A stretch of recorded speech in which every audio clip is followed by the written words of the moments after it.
حسبي ربي جل الله ما في قلبي غير الله نور محمد صلى الله لا إله إلا الله.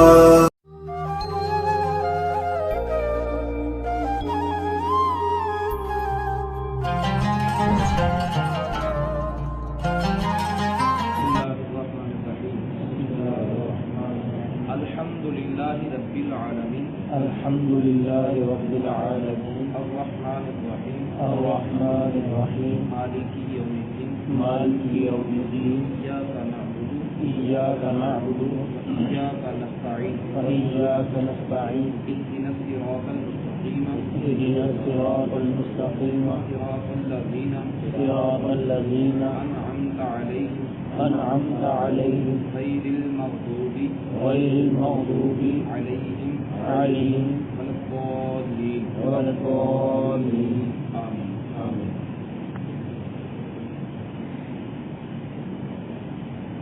سب سے پہلے بات علم حاصل کرتے ہوئے جو مدد ہونی چاہیے. علم کی دو قسمیں ہیں، علم نافع اور علم غیر نافع. نبی پاک صلی اللہ علیہ وسلم نے علم نافع کی دعا مانگی ہے، اللہم انی اسألک علما نافعا، اور علم غیر نافع سے پناہ مانگی، اللہم انی اعوذ بک من علم لا ینفع، جو علم نفع نہیں دیتا میں اس سے تیری پناہ مانگتا. جو علم نافع ہے اس کو نور کہا گیا ہے. جو علم نافع ہے وہ حقیقتاً فیضان مصطفیٰ کا ہے. جو علم نور ہے وہ تھوڑا ہے یا زیادہ ہے، کل بھی نبی پاک صلی اللہ علیہ وسلم سے ہی ملتا تھا، آج بھی نبی پاک صلی اللہ علیہ وسلم سے ہی ملتا ہے. استاد ملنے کا ایک ذریعہ ہے. ایک ہی کلاس میں پڑھنے والے، ایک ہی کتاب کو پڑھنے والے، ایک ہی وقت میں پڑھنے والے نتائج میں جا کر ایک نہیں ہوتے. کوئی بڑا عالم بنتا ہے اور کوئی بالکل نالائق بن نکلتا ہے. اس کی وجہ یہ ہے کہ جس کا جتنا تعلق زیادہ رسول اللہ صلی اللہ علیہ وسلم کے ساتھ جڑتا ہے اتنا ہی زیادہ اس کو علم حاصل ہوتا ہے. جس کا قلبی تعلق رسول اللہ صلی اللہ علیہ وسلم کے ساتھ وابستہ نہیں ہوتا وہ جتنا مرضی الفاظ کو رٹ لے علم نہیں آتا، نورانیت نہیں آتی. یعلمہم الکتاب والحکمہ، وہی علم دیتا ہے کتاب کا اور علم حکمت. کتاب و حکمت کا علم رسول اللہ صلی اللہ علیہ وسلم کی ذات سے ہی ملتا ہے. ملتا استاد کے ذریعے ہے. رسول اللہ صلی اللہ علیہ وسلم سے استاد کے ذریعے علم حاصل کرنے کی مثال سمجھنی ہو تو ایسے ہے جیسے بند کمرہ ہو جس میں کوئی سوراخ نہ ہو، سورج جتنی مرضی آب و تاب پر چمک رہا ہو اس کی روشنی اس کمرے کے اندر نہیں داخل ہوتی، کمرے میں اندھیرا ہو. تو اگر اسی کمرے میں ایک روشن دان بنا دیا جائے تو پھر اس روشن دان کے ذریعے سورج کی روشنی اس کمرے کے اندر داخل ہوتی ہے اور کمرہ وہ روشن ہوتا ہے. تو یہ جو روشن دان سے اندر آ رہی ہے یہ روشنی روشن دان کی تو نہیں، یہ روشنی تو آفتاب کی ہے، اس ذریعے سے اندر آ رہی ہے. تو ہمارا سینہ بند کمرے کی مانند ہے، استاد روشن دان کی مانند ہے، اور روشنی رسول پاک سے ہی. تو استاد کی ضرورت ہے جیسے کہ کمرے کو روشن کرنے کے لیے روشن دان کی ضرورت ہے، لیکن اس حقیقت کو مد نظر رکھنا بھی ضروری ہے کہ فیض مصطفیٰ کریم صلی اللہ علیہ وسلم کا ہی ہے جو علم کی شکل میں نور بن کر سینے میں اترے گا. اس بات کو آپ نے تاحیات اور پورے دورانیے پڑھنے پڑھانے کے دورانیے میں مد نظر رکھنا ہے. تو پھر انشاءاللہ العزیز کوشش یہ رنگ لائیں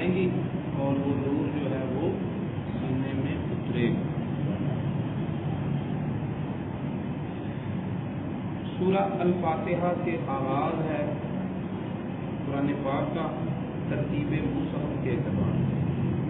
ترتیب مصحف اور ہے اور ترتیب نزولی اور ہے۔ قرآن پاک کو جس ترتیب میں لکھا گیا ہے یہ ترتیب، اس کو ترتیب مصحف کہتے ہیں، اور یہ بھی عقلی نہیں ہے۔ صحابہ کرام نے غور و فکر کرنے کے بعد آیتوں کو ترتیب نہیں دی، بلکہ نبی پاک صلی اللہ علیہ وسلم نے جس صورت اور جس آیت کو جہاں رکھا صحابہ کرام نے وہی رکھا، اور اس کو ترتیب توقیفی کہتے ہیں کہ جس جگہ پر عقل کھڑی ہے ہاتھ باندھ کر، عقل کو اس میں کوئی دخل نہیں، یہ فیصلہ رسول پاک صلی اللہ علیہ وسلم نے اللہ کے حکم سے کیا کہ شروع میں اس صورت کو رکھنا ہے، اس کے بعد اس صورت کو رکھنا ہے، اس کے بعد اس صورت کو رکھنا ہے۔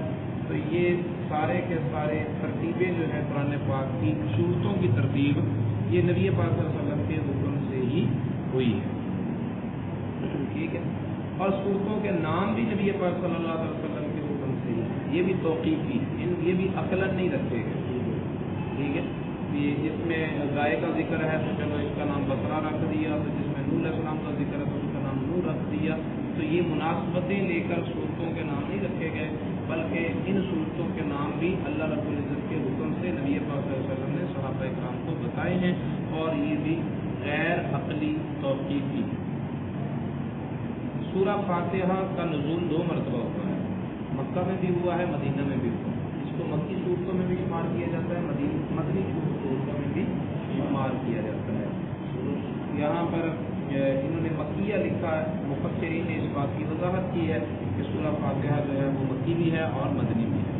سورہ فاتحہ ترتیب نزولی کے اعتبار سے یہ 5ویں صورت ہے، جو کہ ترتیب شیخ جلال الدین سیوطی نے الاستحسان میں ذکر کی ہے کہ سب سے پہلے جو صورت نازل ہوئی وہ علق ہے، اس کے بعد جو صورت نازل ہوئی وہ قلم ہے، اس کے بعد جو صورت نازل ہوئی وہ مزمل ہے، اس کے بعد جو صورت نازل ہوئی وہ مدثر ہے، 5ویں نمبر پر سورہ فاتحہ نازل ہوئی، ٹھیک ہے۔ اور ہجرت کے بعد پھر سورہ فاتحہ دوبارہ نازل ہوئی، اور سورہ فاتحہ کا مکی اور مدنی دونوں حیثیتوں کو حامل ہونا اس لیے بھی ضروری ہے کہ نبی پاک صلی اللہ علیہ وسلم نے ارشاد فرمایا، روایت میں آتا ہے سند پر بعض علماء کو کلام بھی ہے، تو میں جو کچھ 4 آسمانی کتابوں میں اللہ رب العزت نے نازل کیا تھا اس کا خلاصہ سارا کچھ قرآن پاک میں، اور قرآن پاک میں جو کچھ ہے اس کا خلاصہ سورہ فاتحہ، سورہ فاتحہ میں جو کچھ ہے اس کا خلاصہ بسم اللہ الرحمن الرحیم میں ہے، اور بسم اللہ الرحمن الرحیم کا خلاصہ بسم اللہ کی بات ہے، بس یہاں پر روایت مکمل ہوگی۔ اور اس کے بعد پھر ایک روایت ہے وہ جو سند کے اعتبار سے بہت ہی شاذ ہے، یعنی اس کی سند کو محدثین ایکسپٹ کرتے ہی نہیں ہے، لیکن اس میں ہے کہ حضرت علی نے فرمایا تھا کہ میں اس بات کا لکھتا ہوں، ٹھیک ہے۔ جس روایت کی سند اس قدر کمزور ہو، علماء کو زیب نہیں دیتا کہ ان روایتوں کو بیان کریں، اور حضرت علی رضی اللہ تعالیٰ عنہ یا دیگر صحابہ کرام ہوں، ان کی عظمت اور شان جو ہے صحیح احادیث میں جو آئی ہے، قرآن پاک کی آیات کا شان نزول پڑھیں تو جن صحابہ کی عظمتیں واضح ہوتی ہیں، یہ صحیح روایات سے ملنے والی ان کی عزتیں تھوڑی نہیں ہے کہ ہم ان کی عزتیں بیان کرنے کے لیے اس طرح کی روایتوں کا سہارا لیں۔ تو اگر صورت فاتحہ صرف مکی ہوتی تو پھر ہم اس کو صرف مکی صورتوں کا خلاصہ تو کہہ سکتے، مدنی صورتوں کا خلاصہ نہیں کہہ سکتے تھے۔ اگر یہ سورہ فاتحہ جو ہے وہ مدنی ہوتی تو پھر ہم اسے مدنی صورتوں کا خلاصہ تو کہہ سکتے تھے، مکی صورتوں کا خلاصہ نہیں کہہ سکتے تھے۔ لیکن نبی پاک صلی اللہ علیہ وسلم سے جو روایت ہے کہ یہ سارے قرآن کا خلاصہ ہے، اور سارے قرآن میں مکی صورتیں بھی ہیں، مدنی صورتیں بھی ہیں، تو پھر لازم تھا کہ یہ صورت مکی بھی ہوتی، مدنی بھی ہوتی، تاکہ مکی صورتوں کا خلاصہ بھی ہوتی اور مدنی صورتوں کا بھی ہوتی۔ اسی صورت یا کسی آیت کو مکی یا مدنی قرار دینے کا جو امتیاز اور معیار ہے بنایا گیا وہ ہے نبی پاک صلی اللہ علیہ وسلم کی ہجرت مبارکہ۔ نبی پاک صلی اللہ علیہ وسلم کی ہجرت سے پہلے جو حصہ قرآن پاک کا نازل ہوا، جو صورتیں نازل ہوئی وہ مکی ہیں، اگرچہ مکہ کے اندر نازل ہوئی یا مکہ سے باہر۔ جو نبی پاک صلی اللہ علیہ وسلم کی ہجرت مبارکہ کے بعد نازل ہوئی وہ مدنی ہیں، اگرچہ فتح مکہ کے موقع پر شہر مکہ کے اندر حرم کعبہ میں ہی کیوں نہیں نازل ہوئی۔ ایسی آیت بھی ہے جیسے الیوم اکملت لکم دینکم جو آیت کریمہ ہے، تو یہ آیت فتح مکہ کے موقع پر خانہ کعبہ حرم کعبہ میں نازل ہوئی، لیکن اس کا شمار جو ہے وہ مکی آیات میں مدنی آیات میں ہے، مکی میں نہیں۔ اگرچہ مکہ کے اندر نازل ہوئی لیکن چونکہ ہجرت کے بعد ہے اس لیے ان کو مدنی آیات میں شمار کیا جاتا ہے، مکی آیات میں شمار نہیں ہے۔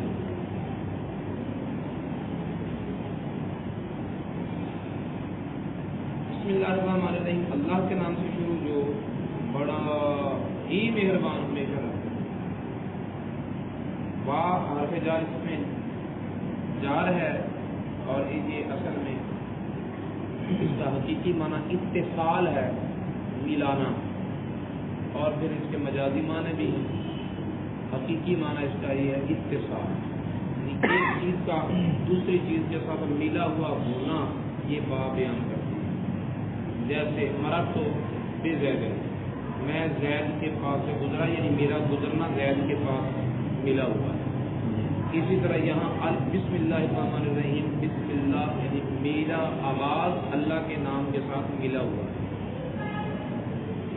تو با کا اپنا معنی ہے اتصال یعنی ملانا، وصل والا معنی اس کے اندر پایا جا رہا ہے۔ اور قرآن پاک کی تمام تعلیمات کا حاصل اور خلاصہ یہی ہے کہ بندہ اپنے رب سے واصل ہو۔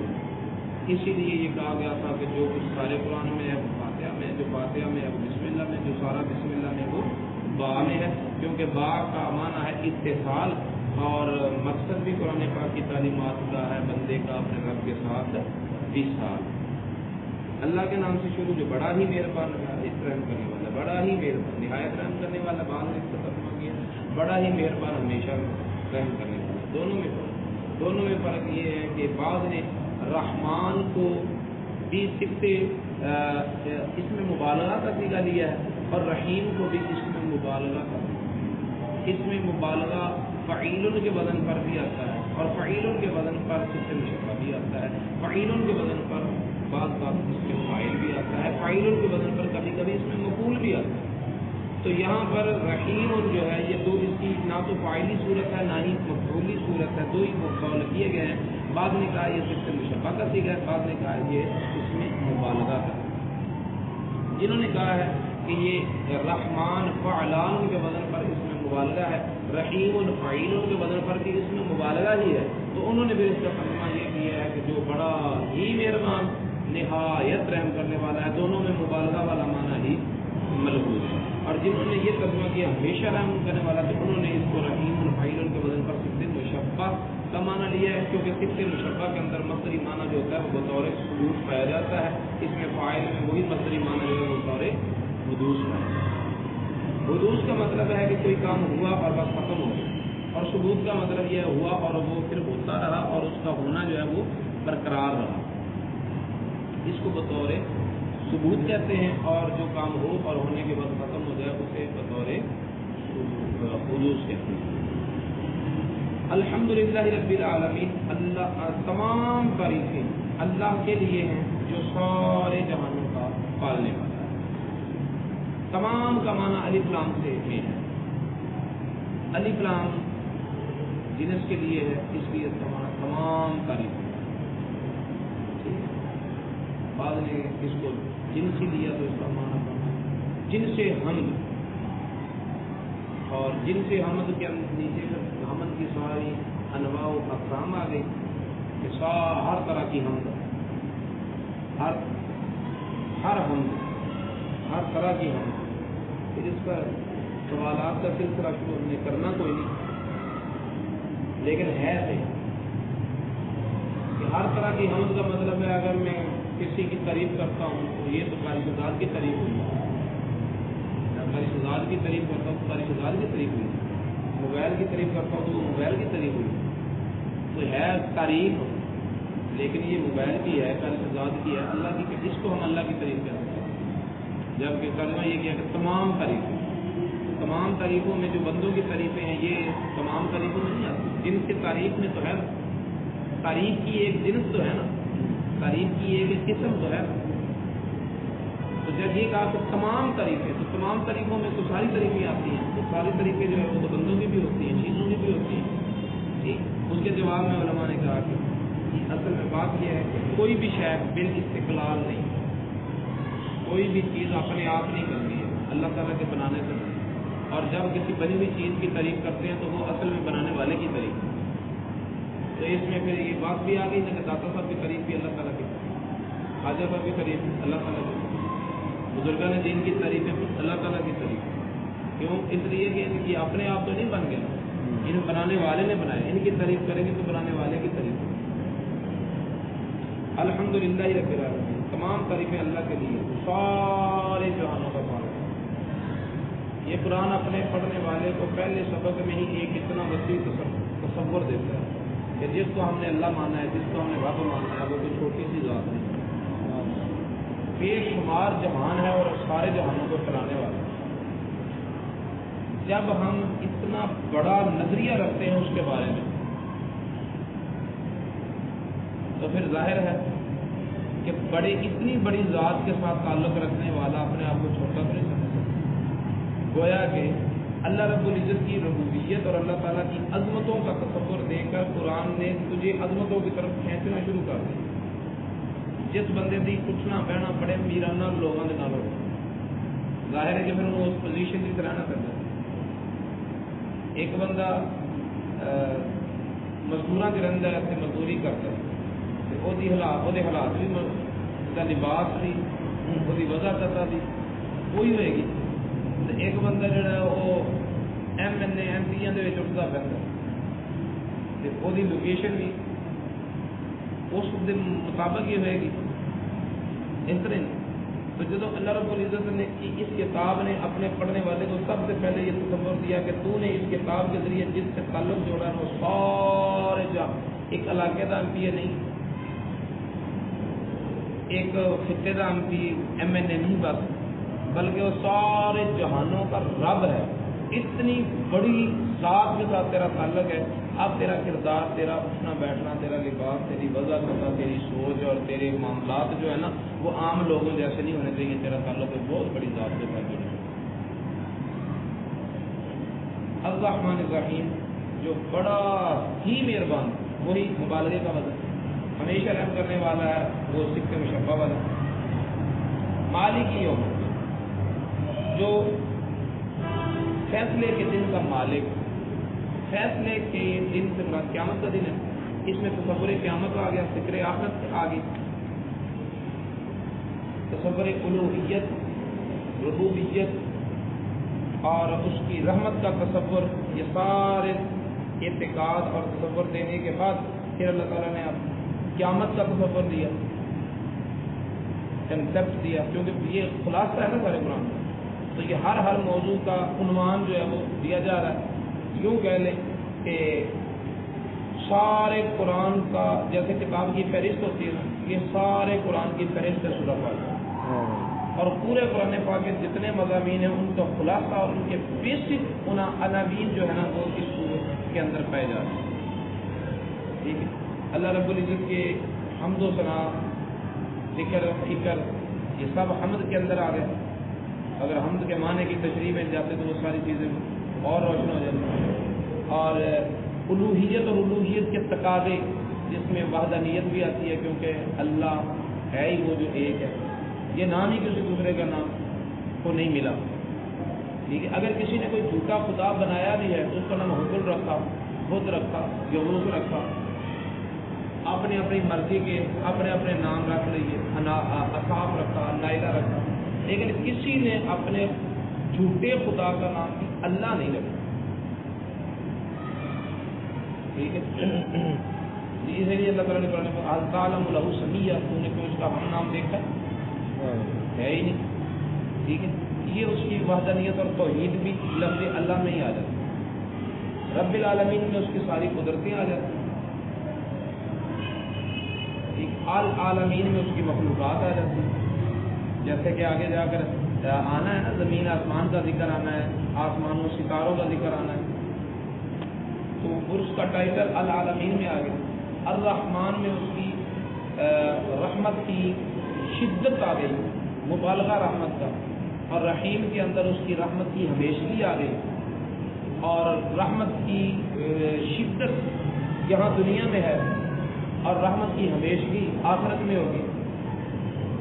ٹھیک ہے. اور رحمت کی جو شدت ہے وہ اپنوں بیگانوں میں عام ہے کہ اتنا رحمان میں اس کی رحمت کا وہ پہلو ہے جس سے اپنے بھی فیضیاب ہوتے ہیں، بیگانے بھی فیضیاب ہوتے ہیں. اپنوں کو بھی روزی دے رہا ہے، کافروں کو بھی، ماننے والوں کو بھی، نہ ماننے والوں کو بھی. یہ اس کی رحمانیت ہے. اور رحمت کا وہ حصہ جو صرف اپنوں کے لیے مخصوص ہے وہ اس کی رحیمیت ہے. رحیمیت میں دوام ہے اور رحمانیت میں دوام نہیں ہے. یعنی رحمانیت میں ذات کے اعتبار سے تو دوام ہے، لیکن اعطاء کے اعتبار سے، فیض یا افادہ کے اعتبار سے، جس کو یہ فیض ملنا ہے اس کے اعتبار سے دوام نہیں ہے. مالک یوم الدین وہ مالک ہے فیض قیامت کے دن کا. اب اس کے اندر خوشخبری بھی ہے اور ڈر بھی ہے. اس کے اندر خوشخبری بھی ہے، وعید بھی ہے، وعدہ بھی ہے. وعید بھی ہے، نوید بھی ہے. خوشی کی خبر بھی ہے کہ بندہ جتنا مرضی گناہ گار ہو اس پر لازم نہیں ہے کہ گناہوں کی وجہ سے اسے دوزخ میں ڈالے، کیونکہ وہ مالکانہ حقوق رکھتا ہے اور مالکانہ حق جو رکھتا ہے نا اس کی مرضی ہوتی ہے، چاہے کسی کو سب کچھ معاف کر دے، چاہے کسی کو کچھ بھی معاف نہ کرے. ٹھیک ہے. تو اس کے اندر ایک نوید بھی ہے کہ جتنے مرضی گناہ ہوں مالک ہے، وہ چاہے گا تو بخش دے گا. لیکن اس کے اندر وعید بھی ہے، ڈر بھی ہے کہ تو ساری زندگی نیکیاں کرتا رہے، اس کی مرضی قبول کرے نہ کرے، کیونکہ تیری نیکیاں اس پر لازم نہیں کر دیتی کہ وہ تجھے جنت میں داخل کرے. تیرے گناہ اس پر لازم نہیں کرتے تو وہ تجھے دوزخ میں ڈالے. فیصلہ اس نے اپنی مرضی کا کرنا ہے، اور اس کی مرضی جو ہے وہ کیا ہے ہمیں پتہ نہیں. یہی ڈر ہے اور اسی میں امید بھی ہے، اسی کے اندر خوف بھی ہے. اور نبی پاک صلی اللہ علیہ وسلم نے کیا فرمایا، الایمان بین الرجاء والخوف. ایمان جو ہے وہ امید اور خوف کے درمیان کی کیفیت کا نام ہے. امید بھی ہو، بندہ مایوس نہ ہو کہ مایوسی کے اوپر ہے، اور ایسا بے خوف بھی نہ ہو کہ جو مرضی کرتا چلا جائے، اور اسے ڈر ہی نہ ہو کہ کیا ہونے والا ہے کیا نہیں ہونے والا. تو مالک یوم الدین جو ہے وہ امید اور خوف دونوں کو یک لفظ بیان کر کے رجا اور خوف کے درمیان والی کیفیت یعنی ایمان کو واضح کر دیں. مطلب یہ ہے کہ وہ مالک ہے قیامت کے دن کا، تو اس کی مالکیت بتاتی ہے کہ وہاں پر اگر کام بنے گا تو مومن کا ایمان کی بنا پر وہ ہے وہ نجات ملے گی. ایاک نعبد و ایاک نستعین، ہم تیری ہی عبادت کرتے ہیں تجھ سے مدد مانگتے ہیں. ایاک یہ مفعول بہ ہے اپنے ترکیب کے اعتبار سے، اور عربی زبان میں ترتیب یہ ہوتی ہے کہ پہلے فعل ہے، پھر فاعل ہے، پھر مفعول بہ ہے. ٹھیک ہے. یہاں پر یہ ترتیب نہیں رکھی، فعل ہے نعبد اور اس فاعل ہے اس کے اندر نحن و زمین جو کہ مستتر ہے، اور مفعول بہ بعد میں آنا چاہیے تھا اس کے تیسرے نمبر پر، اس کو پہلے نمبر پر ذکر کر دیا ایاک. ٹھیک ہے. جب مفعول کو ہم اس کی جگہ سے اٹھا کر اس کی جگہ بدلتے ہیں تو اس کا کوئی نہ کوئی مقصد ضرور ہوتا ہے. ان مقاصد پر گفتگو ہدایت النام نے کی گئی. ٹھیک ہے. تو ایک مقصد اس کا یہ بھی ہوتا ہے کہ اس کے اندر حسر کا معنی پیدا ہو. جب ہم ترجمہ کرتے ہوئے کہتے ہیں تیری ہی، یہ جو ہی والا معنی ہے نا یہ مفعول کے مقدم ہونے کی وجہ سے. ٹھیک ہے. اگر ہوتا نعبدو کا تو اس کا معنی ہوتا ہم تیری عبادت کرتے ہیں. ہے ایاک نعبد تو اب اس کا معنی ہوگا ہم تیری ہی عبادت کرتے ہیں. یہ ہی والا معنی مفعول کے مقدم ہونے کی وجہ سے صرف تیری عبادت کرتے ہیں، کسی اور کی ہم عبادت نہیں کرتے. وَإِيَّاكَ نَسْتَعِينُ اور تجھ ہی سے مدد مانگتے ہیں، تجھ ہی سے مدد مانگتے ہیں. جب فعل اور فاعل کا تکرار ہو رہا ہو، فعل متعدد ہو فاعل ایک ہو، فعل اور فاعل کا اس طرح تکرار ہو تو مفعول بہ کا تکرار کرنے کی ضرورت نہیں ہے جب مفعول بہ ایک ہی ہو. فعل مختلف ہے، فاعل بھی وہی ہے، مفعول بھی وہی ہے. ٹھیک. تو فعل فاعل کا تو تکرار ہوگا لیکن مفعول بہ کا تکرار نہ کیا جائے تو بھی گزارا کر سکتا ہے. تو پھر چاہیے تھا کہ یوں کہہ دیا جاتا ہے ایاک نعبد و نستعین، لیکن مفعول بہ کو تکرار کے ساتھ لایا یہ بتانے کے لیے کہ عبادت اور استعانت ان دونوں کا وقوع جو ہوتا ہے جس ذات پر، ان دونوں عبادت اور استعانت کا جو وقوع ہے وہ یکساں نہیں ہے. عبادت اور استعانت کا حکم ایک نہیں ہے. عبادت کا جو حکم ہے وہ مفعول بہی کے ساتھ خاص ہے. ایاک نعبد تیری ہی عبادت کرتے ہیں، مطلب آپ تیری ہی عبادت کرتے ہیں، نہ مجازی طور پر کسی کی عبادت کرتے ہیں، نہ حقیقی طور پر کسی کی عبادت کرتے ہیں. عبادت صرف تیری ہی کرتے ہیں. لیکن استعانت کا معاملہ جو ہے وہ حقیقت و مجاز میں منقسم ہے کہ حقیقتاً تجھی سے مدد مانگتے ہیں، مجازاً اگرچہ تیرے کسی بندے سے مدد مانگتے ہیں. اگر ان دونوں میں فرق نہ ہوتا تو مفعول کو تکرار کے ساتھ نہیں لایا جاتا. مفعول کو تکرار کے ساتھ لانے کا مطلب یہی ہے کہ ایاک نعبد و ایاک نستعین، یعنی عبادت کا معاملہ اور استعانت کا معاملہ ایک نہیں ہے. ایک ہوتا تو پھر مفعول ایک مرتبہ ہی لاتے، کیونکہ مفعول سے جو ذات مراد ہے وہ متعدد ذاتیں تو نہیں مراد کہ پہلے ایاک سے مراد اور ذات ہے، دوسرے ایاک سے مراد اور ذات ہے، ایسا تو نہیں. پہلے ایاک سے جو ذات مراد ہے دوسرے ایاک سے بھی وہی ذات مراد ہے. تو پھر اس کو تکرار میں سے لانے کا فائدہ کیا ہے؟ فائدہ یہ ہے کہ فرق ذات میں نہیں ہے، فرق فعل میں ہے کہ نعبد و عبادت والا معاملہ اس کا حکم اور ہے، اور نستعین استعانت والا معاملہ اس کا حکم اور ہے. اس معاملے میں بعض علماء نے بڑی بات کی ہے، بڑی باتیں کی ہیں، اور انہوں نے کہا ہے کہ جو مدد ما تحت الاسباب ہو اس میں غیر اللہ سے مانگنا شرک نہیں ہے، لیکن جو مدد ما فوق الاسباب ہو اس میں اللہ تعالیٰ کے علاوہ کسی اور سے مانگنا شرک ہو. تو شرک کا معیار تحت الاسباب ہو یا فوق الاسباب ہو، شرک تو شرک ہے جہاں بھی ہو. ٹھیک ہے، کیوں؟ اس لیے کہ جب وہ یہ کہتے ہیں نا کہ اللہ والوں سے مانگنا شرک ہے، پھر ان پر سوال یہ پیدا ہوتا ہے کہ پھر عام زندگی میں ہم کئی چیزیں ایک دوسرے وضو میں مدد لے لیتے ہیں دوسرے کی. تو پانی گرا لوٹے کے ساتھ میں وضو کرتا ہوں، یہ غیر اللہ سے مدد ہے. روٹی کھانے میں ہم اپنے گھر والے بیوی بچوں کی مدد لیتے ہیں. کپڑا پہننے میں ہم کتنے لوگوں کی مدد لیتے ہیں، کوئی استری کر کے دے رہا ہے، کوئی نالا ڈال رہا ہے. تو پھر یہ سارا سلسلہ جو ہے نا وہ شرک کی نظر ہو جائے گا پورا معاشرے میں. تو اس اعتراض سے بچنے کے لیے وہ کہتے ہیں کہ جو ما تحت الاسباب ہے نا وہاں پر غیر اللہ سے مدد مانگی جائے تو وہ شرک نہیں ہے، کیونکہ یہ اسباب کی دنیا. اور جو ما فوق الاسباب ہے نا وہاں غیر اللہ سے مدد مانگی جائے تو یہ شرک ہے. اور جو اولیاء اللہ سے مدد مانگتے ہیں وہ ما فوق الاسباب مانگتے ہیں، اسباب سے ہٹ کر. بھائی جو ما فوق الاسباب تیری عقل کہہ رہی ہے نا، ما فوق الاسباب ہماری عقل سمجھ رہی ہے کہ وہ بھی اسباب کے تحت ہی ہے. پر تم دیکھ رہے ہو کہ اسباب صرف وہ ہے جن کو آنکھیں دیکھ رہی ہیں کہ یہ کام اس سبب سے ہوگا، یہ کام اس سبب سے ہوگا.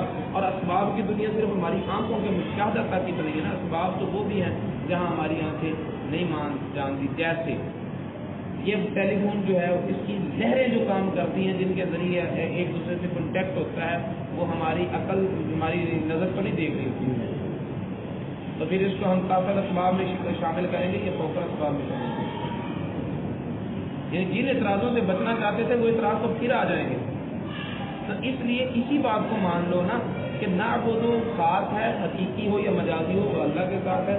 استعانت جو ہے یہ خاص نہیں ہے، استعانت حقیقتاً اللہ ہی سے مدد مانگی جاتی ہے، اگرچہ اسباب کی دنیا میں اللہ تعالیٰ نے کچھ ظاہری اسباب رکھے ہیں، کچھ باطنی اسباب رکھے ہیں. تم جنہیں ما فوق الاسباب کہتے ہو، ہم انہیں ما فوق الاسباب نہیں کہتے بلکہ انہیں ہم باطنی اسباب کہتے ہیں. یہ اللہ تعالیٰ نے روحانی اسباب رکھے. جس طرح دوائی ڈاکٹر سے لیتے ہیں، لیکن یقین کیا ہوتا ہے؟ اگر کوئی بندہ مومن ہو یا کافر ہو تو یہ کہے کہ مجھے دوائی نے شفا دی ہے، یہ کفر ہے. حتیٰ کہ عقائد کی کتابوں میں یہ بھی لکھا ہے کہ بندہ پانی پیتا ہے سیر ہو جاتا ہے، لیکن جو یہ سمجھے کہ پانی نے مجھے سیر کیا یہ بھی شرک ہے، کفر. کھانا کھاتا ہے پیٹ بھر جاتا ہے تو یہ اگر کہے کہ روٹی نے میرا پیٹ بھر دیا، سیر کر دیا مجھے، تو یہ بھی شرک ہے، یہ بھی کفر ہے. بلکہ عقیدہ مومن کے کیا ہوتا ہے کہ روٹی سبب ہے، سیرانی اللہ نے دی. پانی سبب ہے، سیرابی اللہ نے دی. دوائی سبب ہے، شفا اللہ نے دی. اور اگر اسی طرح کہہ دیا جائے کہ دم سبب ہے، شفا اللہ نے دی ہے، کسی بزرگ کی دعا سبب ہے، اولاد اللہ نے دی ہے، تو اگر ادھر شرک نہیں ہے تو ادھر شرک ہے. اسباب کی دنیا جیسے ظاہری ہے ویسی طرف باطنی ہے. ایاک نعبد و ایاک نستعین اہدنا الصراط المستقیم، ہم کو چلا سیدھے راستے پر. یہاں پر بھی کچھ لوگوں نے ترجمہ کیا ہم کو دکھا سیدھا راستہ، اعلیٰ حضرت نے اس کا ترجمہ کیا ہم کو سیدھے راستے پر چلا. اللہ تعالیٰ دکھا دے چل ہم خود ہی لیں گے، ہمارے اندر اتنی بھی طاقت نہیں. تو یہ عاجزی اور انکساری کا پہلو اس میں بڑھ کر ہے کہ اے اللہ تو ہمیں صرف دکھا نہ بلکہ چلا بھی، ہمیں سیدھے راستے پر چلا. راستہ ان لوگوں کا جن پر تو نے انعام کیا ہے، نہ ان لوگوں کا جن پر غضب ہوا اور نہ گمراہوں کا. جن پر غضب ہوا اس سے یہودی مراد ہے، اور جو گمراہ ہیں وہ عیسائی ہیں. دونوں کے لیے اللہ تعالیٰ نے الگ الگ عنوان باندھے ہیں. مغضوب علیہم یہودیوں کو کہا ہے کیونکہ ان پر غضب کیوں ہوا تھا؟ یہودیوں کے اندر ایک برائی تھی اپنے نبیوں کے بارے میں، عیسائیوں کے اندر بھی ایک برائی ہے اپنے نبی کے بارے میں. ان دونوں برائیوں میں فرق ہے. فرق کیا ہے کہ یہودیوں کے اندر اپنے نبیوں سے عداوت پائی جاتی ہے، عیسائیوں کے اندر اپنے نبی کے ساتھ شدید محبت پائی جاتی ہے. وہ عداوت میں بھٹک جائے، یہ محبت میں بھٹک جائے. ٹھیک ہے، وہ عداوت میں اس حد تک کیا ہے کہ انہوں نے فریقاً کذبوا و فریقاً یقتلوا، ایک گروہ کو جھٹلایا ایک گروہ کو قتل کر دیا. اور یہ لوگ جو ہیں وہ اپنے نبی کی محبت میں گمراہ ہو گئے کہ انہوں نے اپنے نبی کو ویسے خدا بنا دیا. قالوا ان اللہ ثالث ثلاثہ، اللہ تین میں سے تیسرا ہے. ٹھیک، انہوں نے عیسیٰ نے کہا کہ اللہ جو ہے وہ عیسیٰ میں مریم ہی ہے. تو یہ عیسیٰ علیہ السلام کی محبت میں گمراہ ہو گئے. اب لفظوں میں غور کرو، مغضوب علیہم جن پر غضب ہوا، والضالین اور جو گمراہ ہوئے. اب غضب کا لفظ زیادہ سخت ہے یا گمراہ کا لفظ زیادہ سخت ہے؟ غضب والا سخت ہے نا. اس کا مطلب یہ ہے کہ نبی کی عداوت والی گمراہی نبی کی محبت والی گمراہی سے زیادہ سنگین ہے. وہ بھی گمراہی، اگر کوئی محبت میں اس حد تک چلا جاتا ہے گمراہی. ٹھیک ہے، تو یہ گمراہی کب شروع ہوگی؟ جب ہم نبی کو خدا کے برابر الوہیت کا درجہ دیں.